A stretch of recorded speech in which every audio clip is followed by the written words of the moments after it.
E eles vão contar uma história muito curiosa na minha família. Eu tive uma irmã que odiava meu pai. E meu pai odiava a filha. Era recíproco. Mas a minha irmã me tinha muito carinho. E muitas vezes nós conversávamos, eu nunca abordava a questão. Era muito jovem, não era espírita ainda. Eu devia estar com 17 anos. E certo dia, ela me disse assim, seu pai...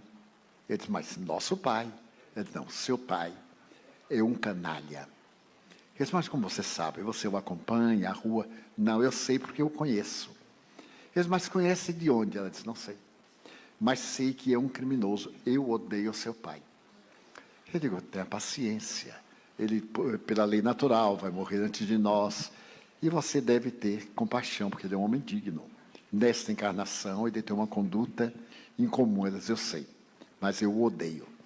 E eu fiquei impressionado, porque eu adorava meus pais. Minha mãe em especial.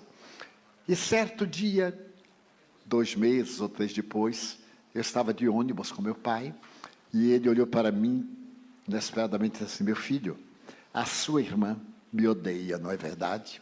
Eu disse, é, sim, senhor. Ela o odeia. E o que é que eu posso fazer? Eu disse, perdoá-la. Porque deve ter uma razão.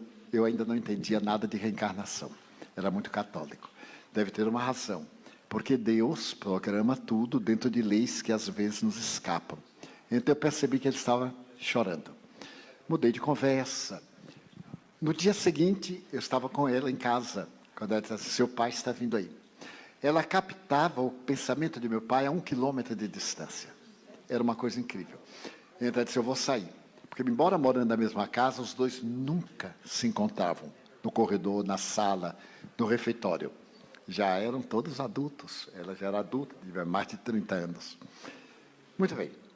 Passaram-se os anos, eu me tornei espírita. E percebi esse drama tinha razões espirituais, tinha causa no passado. Quando eu trouxe a minha família para morar comigo em Salvador, porque eu sou do interior, sou de Feira de Santana, vieram meus pais e ela. E certo dia ela me disse, Di, à luz do espiritismo, por que é que eu odeio tanto este homem? Eu disse, porque ele agiu mal com você. Você, minha mãe e ele são um triângulo amoroso. E você foi ludibriada nos seus sentimentos de mulher. Ele traiu a esposa, que é minha mãe. E você foi a pessoa que o atraiu e, por fim, lhe abandonou. Deixando em você a amargura. Você veio agora como filha para sublimar o amor. Ela me ouvia muito. Eu tinha muita paciência, porque também gostava muito de minha irmã. Passaram-se os anos, os meus pais envelheceram, e ela também. E eu convidei meus pais para ir morar conosco na Mansão do Caminho. Primeiro eu levei meu pai, para acabar a área de conflito em casa.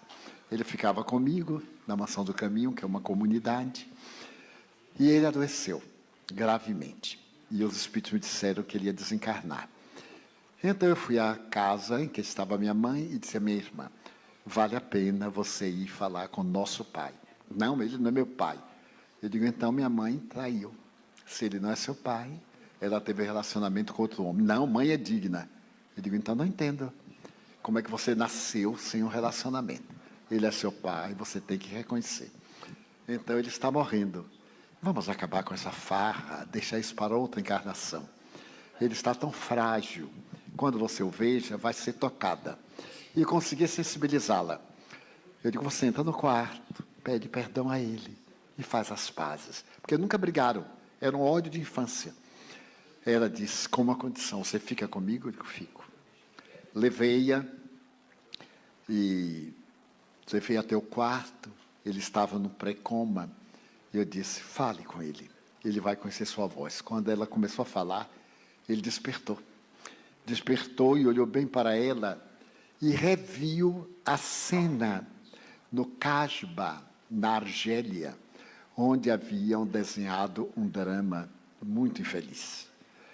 Ela como uma amante e minha mãe como esposa traída, um drama terrível. Ele aí pediu-lhe perdão. Com a voz estrangulada na garganta, ele pediu perdão.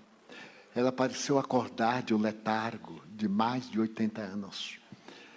Ela então abraçou-o e o chamou de pai pela primeira vez. E os dois fizeram as pazes naquele momento. Quando ele terminou de desencarnar, eu afastei-a para preparar para o sepultamento. E no dia seguinte, pela manhã, ela me disse assim: Di, eu devo ter sido uma louca. Como é que eu pude odiar este homem, sem saber de nada? Eu digo, tinha razões no seu inconsciente.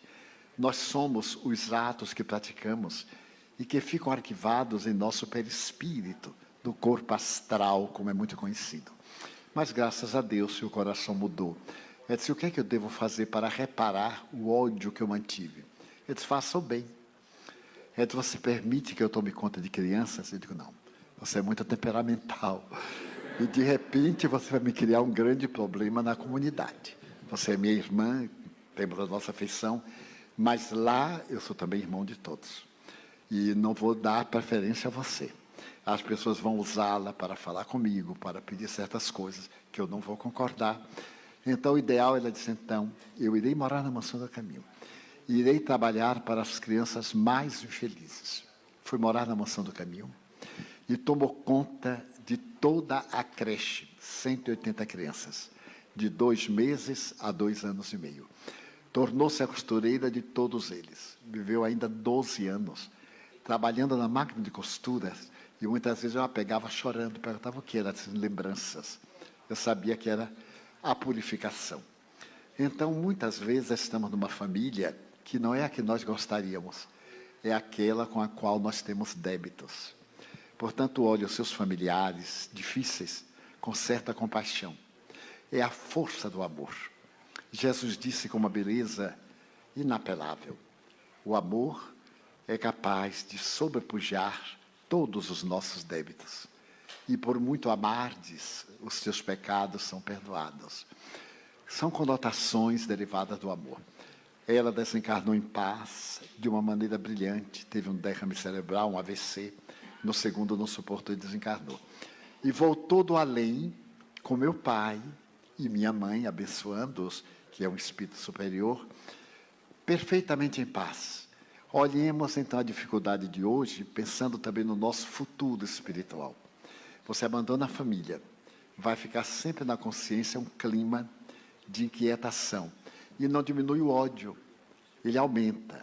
Com a presença vai indo e dilui, desde que você se comporte de maneira passiva, não é de maneira covarde, passiva, entendendo, desculpando.